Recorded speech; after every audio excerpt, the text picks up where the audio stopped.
Hi guys, ඉතින් කොහොමද ඔයාලට අතරෙන් පිළිගන්නවා මගේ YouTube channel එකට. ඉතින් මම අද පොඩි morning vlog එකක් ගේන්න කියලා හිතුණා. ඉතින් උදේ පාන්දර නැගිටලා අදනම් ටිකක් පරක් වුණා නැගිටිනකොට. ඉතින් ඉස්සෙල්ලාම හල්ලිපේ තිබ්බ අපිට කෑම කන්න. ඉතින් මේ තියෙන්නේ මම උදේට තේ එකක් හදාගත්ත බොන්නේ. ඒක මම උදේට උයන්න තමයි මේ ලෑස්ති වෙන්නේ. ඉතින් අද හදන්න හිතුවේ පරිප්පු මාළුවක් හදලා පෝසම් බෝලයක් හදන්න හිතුවා උදේට අපේ කෑමට. ඉතින් ඒ අතරදිම චූටි බබා කෑම හදන්නත් ඕනේ. ඉතින් ඒක ලිපේ තියලා මේ පරිප්පු හදන්න යන්නේ. ඉතින් හදන විදිය කියන්න ඕනේ ඔයාලා දන්නවනේ. ඉතින් ඒකට ඕනේ ලුණු ඒව කපලා දාලා ඒක හදන්න යන්නේ. ඉතින් මම වතුරෙන් තමයි සාමාන්‍යයෙන් පරිප්පු ලිපේ තියන්නේ. ඉතින් තියලා ඒකට තැම්බුණා වුණ ටිකේ දාලා ඒක උයලා ගන්නවා. ඊට පස්සේ උදේට කන්ට කොසම් බෝලයක් හිතුවා. සාමාන්‍යයෙන් පරිප්පු කොසම් බෝල කියන්නේ අර ජනප්‍රිය කෑමක් නේද? ඉතින් මේ තමයි මම දැන් උදේට පොඩි චූටි බබාට දෙන්න හදන්නේ අද සෙරිලැක්. ඉතින් මේක තමයි මම දෙන සෙරිලැක් එක. ඉතින් මම මේක හදාගන්නනේ වතුරෙන් අද කිරි දාන්නේ නැහැ. මම ගොඩක් වෙලාවට අර කිරි වලින් වතුරෙන් දෙකෙන්ම හදලා දෙනවා. ඉතින් අද නම් හදලා දෙන්න හදන්නේ වතුරෙන්. මම සාමාන්‍යයෙන් මේකෙන් තේ හැඳි 3මාරක් වගේ තමයි එකතු කරන්නේ. ඉතින් මේ සෙරිලැක් එක මාස 8න් පස්සේ දෙන එක. දැන් මගේ බබාට මාස 8ක් වෙනවා. 8යි දවස් ගාණක් වෙන්නේ. තව 4ක් වගේ. ඉතින් මේ මාස 8න් දෙන එක. නැත්තම් මම ඊට කලින් දුන්නේ මේකේ මාස 6ට වැඩි එක. ඉතින් එයා මාස ගානට වෙනස් වෙනවා සෙරිලැක් වුණා. ඉතින් මේක මගේ බබා හරි ආසාවෙන් කන කෑමක්. මම ගොඩක් වෙලාවට උදේට යාට දෙන්නේ සෙරිලැක්, ඕට්ස්, රූලන්, ඒ වගේ කිරිබත් වගේ පුංචි දෙයක් මොනවා හරි සරල දෙයක්. බත්ම පුරවන්න යනවා හරි අඩුයි. මොකද සීරියල් එකක් දෙන එක උදේ පාන්දර හරි පෝෂණයක් කියලා හිතනවා. එහෙම නැත්නම් ෆෘට්ස් වගේ දේවල්. ඉතින් මේ තමයි මම හදන සෙල්ලක් හදාගන්න සෙල්ලක් එක. මේකට වතුර ටිකක් රස්නේ වතුර ටිකක් දාලා මේක හොඳට මික්ස් කරගන්නවා. මේක හරිම රසයි සුවඳයි.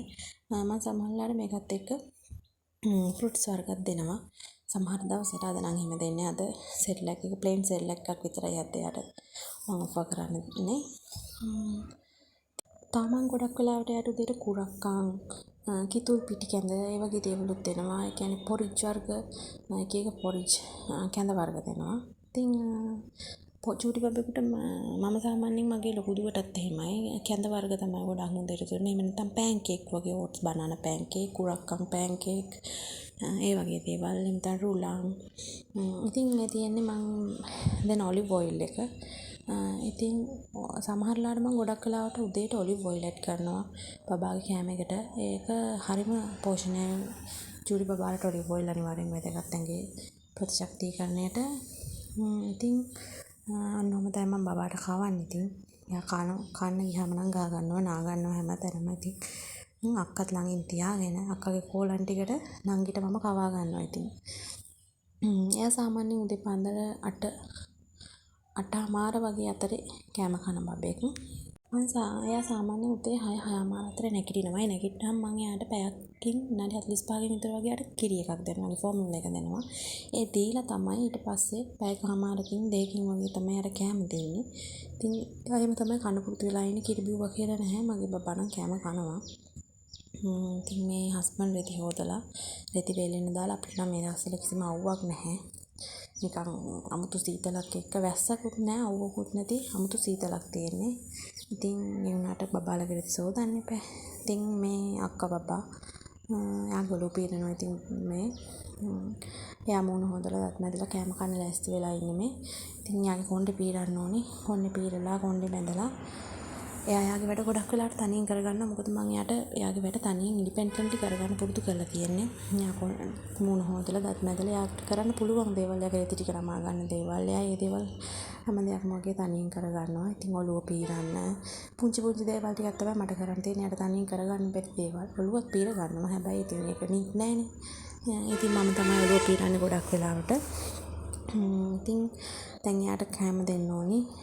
ඉතින් එයාට කෑම දීලා ඊට පස්සේ එයාගේ වැඩ ඉවර වුණාට පස්සේ ඉතින් මං දවල්ට ආයි චූටි බබාට කෑම හදන්න ඕනේ. මොකද දැන් දුවට අවුරුදු 4:00මාරක් වෙනවා. ඉතින් එයාට අපි කන කෑමයි කන්නේ.